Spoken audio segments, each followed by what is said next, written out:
As we move forward now in our study of Philippians into chapter 3, all I want to do in this first session in chapter 3, verse 1, is show you how I go about meditating on a phrase like this, which is so basic to the meaning of Philippians. There's joy everywhere in this book. So I want to linger over this, how I meditate on it, how I prepare to preach on it, how I prepare to teach on it, how I prepare to lead a discussion on it. So what do you do when you see something like, "Finally, my brothers, rejoice in the Lord. To write the same things to you is no trouble for me and is safe for you." And of course, the first thing you want to do after you have identified the word you want to understand and the phrase you want to understand in relation to it, what does it mean to rejoice in the Lord?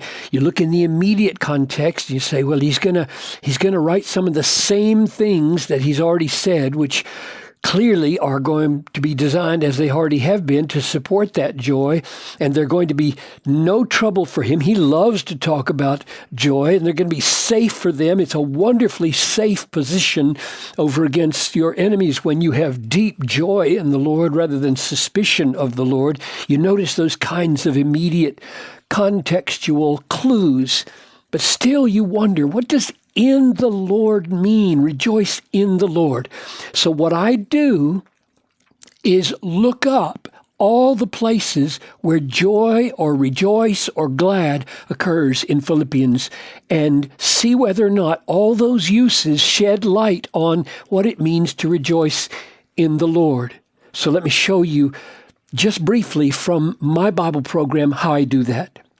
Now, I don't expect that all of you use a computer program, but I do, and I use Logos. I find it very helpful. There are numerous others that are very good. So here's what I do. I know this looks very complicated to you and doesn't make any sense at all, but right here is my search. And so I'm going to tell it, search all the Bible text in Philippians in the English Standard Version. What do I want it to search for? I'm going to type in joy,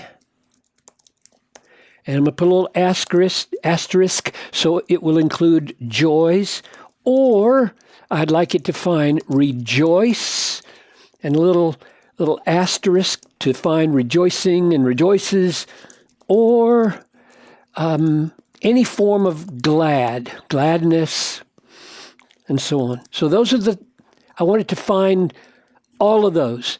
So I type that in, and then I hit my little go button here, and lo and behold, it lists for me 16 instances of those words in 12 verses. And then I just go through and read them.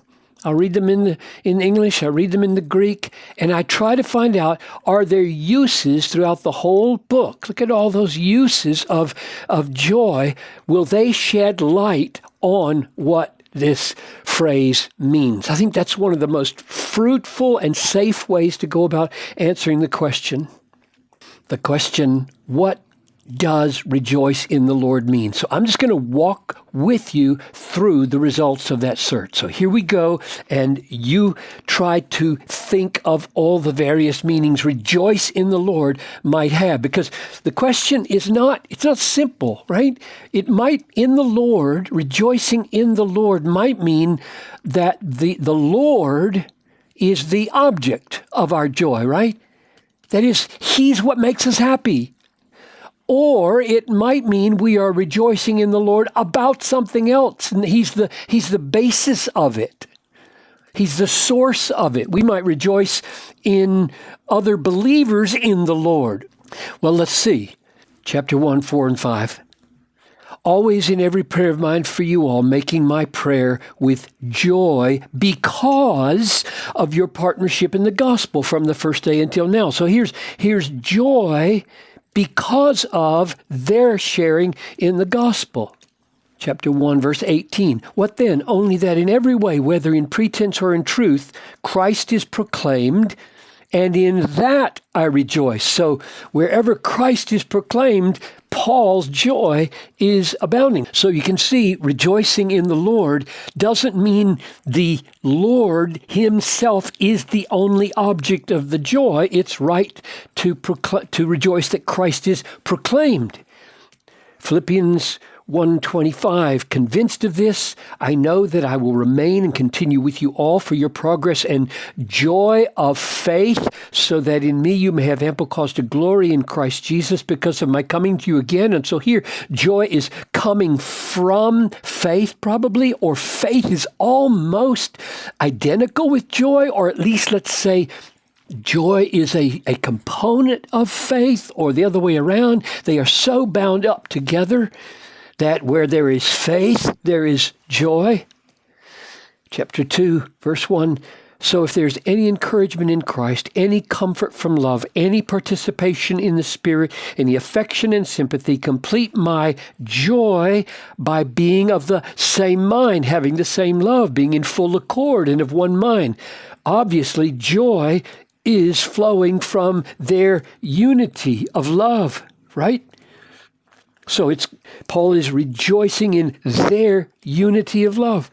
Philippians 2:17, even if I am to be poured out as a drink offering, that means die, on the sacrificial offering of your faith, I am glad. So I'm glad that I might have to give my life if your faith would be advanced by it. And I rejoice with you all if my life could be poured out for your faith. And likewise, you should be glad and rejoice with me as I die to build your faith.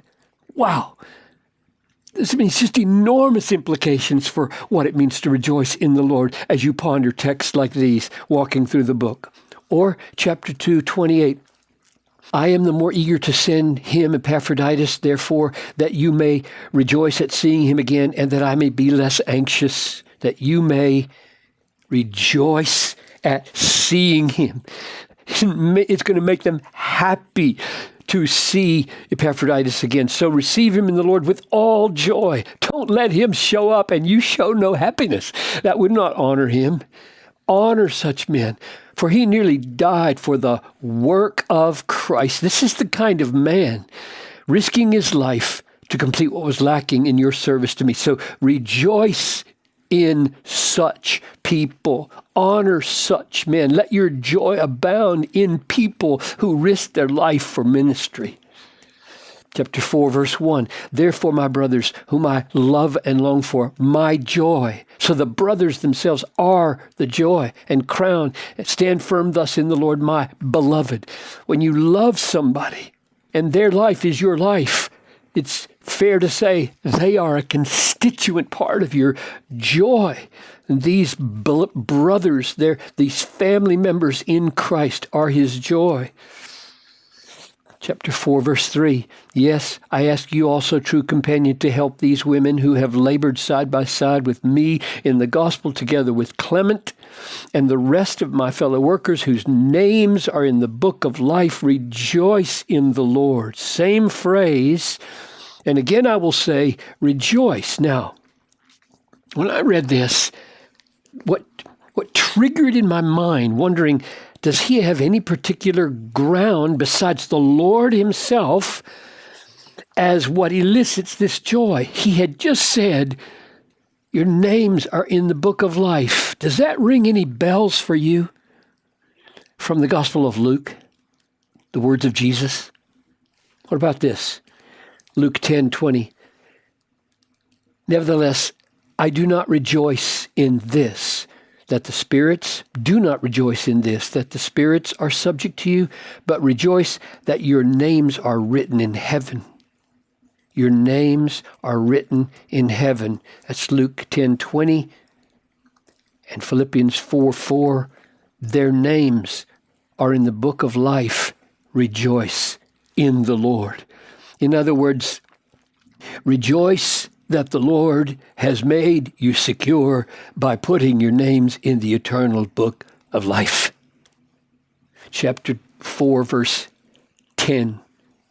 I rejoiced in the Lord greatly that now at length you have revived your concern for me.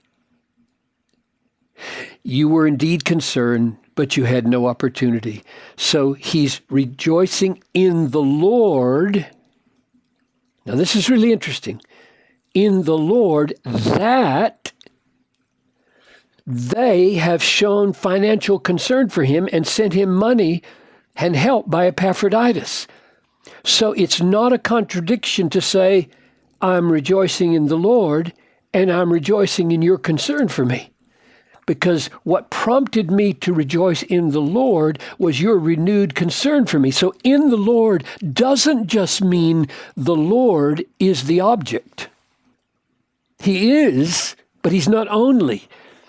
It's also his gifts and work that we delight in.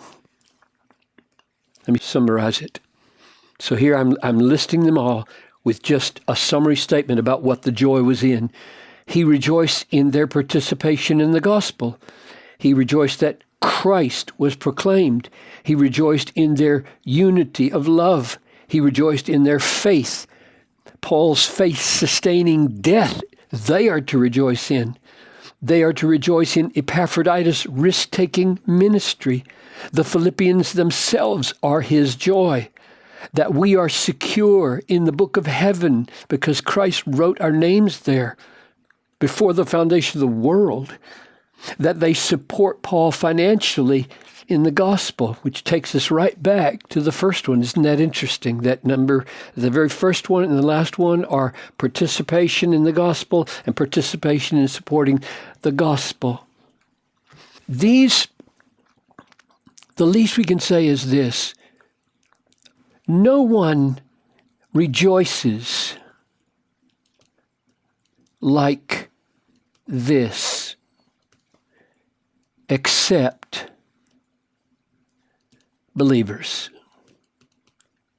Because every one of these is related to the gospel or to Christ or to faith.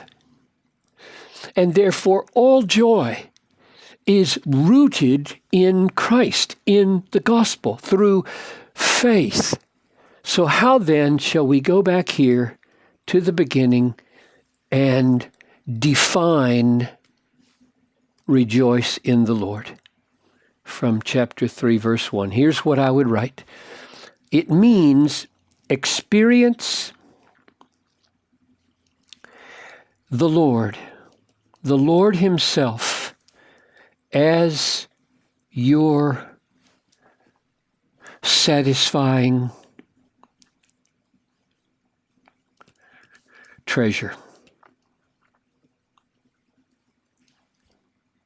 And we're forced this way by all that he says, and for his sake, rejoice or enjoy all the good, indeed all the hard things that he turns for good, all the good that comes from the Lord and leads to the Lord. So I come up with that definition of what it means to rejoice in the Lord, mainly by looking at all those instances throughout the book of Philippians. And I encourage you to take words and phrases, look them up in the author that you're studying, Paul in this case, in the book that you're studying, or more widely, and meditate and see what happens.